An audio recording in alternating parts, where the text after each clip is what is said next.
Hi, it's Carl here for ProAV TV. I'm here at the Glidecam stand at BVE 2016, and I'm joined by Chrissie. How are you today? Doing quite well, thank you. How are you? I'm very good.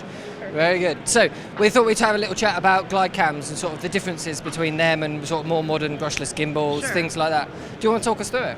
Yeah, absolutely. I suppose I will start with the idea that when the brushless gimbals came out, a lot of people believed that the setup was kind of effortless and that you could just pop a camera on the gimbal system and then start shooting right away. And they also believe that Glidecams, types of handheld stabilizers, have kind of a heavy setup time. But I just wanted to say that both systems involve a setup that takes some time. Just the Glidecam stabilizer is going to be, physical work, manual, whereas a brushless gimbal is going to be, working through an app to set and calibrate. So it is also going to take quite a bit of time to set up.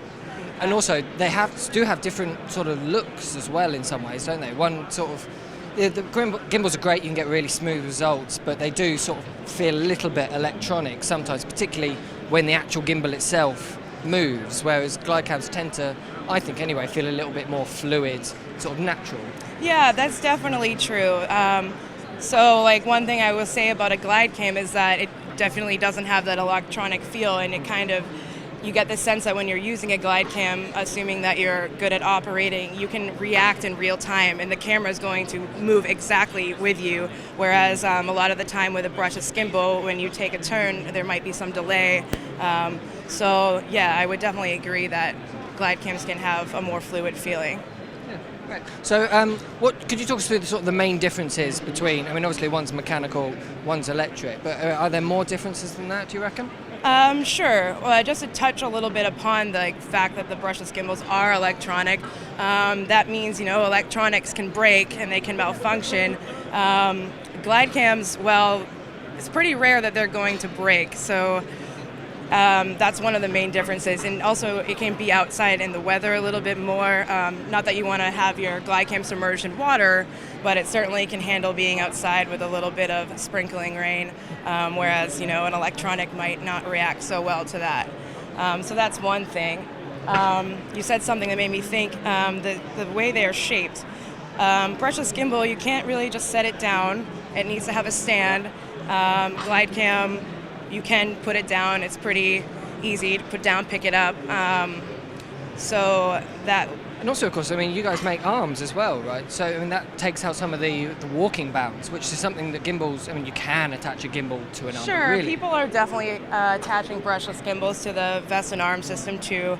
And it has the same result with, absorbing more shock that way. Another thing to point out is that Glidecams, while they have some weight to them, they're much lighter product without putting any cameras on top. So what you're getting is like a light stabilizer that can still handle, quite a heavy camera weight and accessories on top.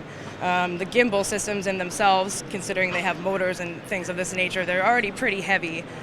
So then when you're adding cameras and accessories to that, then it's getting a little bit more tiresome to use.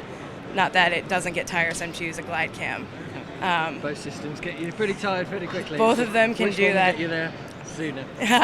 So do you want to give us a sort of brief rundown of the sort of range for Glidecams, the current range? Range in terms of what types of products we offer? Or? Yeah, exactly. So what's at the top end, what's down at the bottom end? Sure. A very notable product to point out is the Devon Graham series, which is over here. This is pretty new. It came out last April.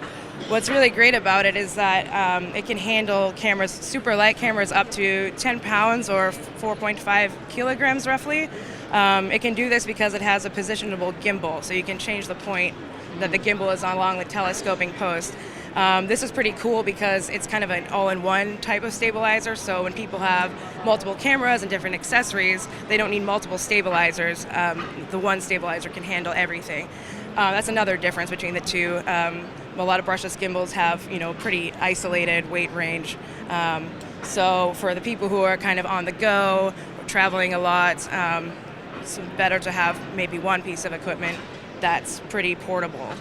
That's another thing. Glidecams can be easily disassembled or reassembled. They can fit into a bag, easy to take on a plane, things of this nature.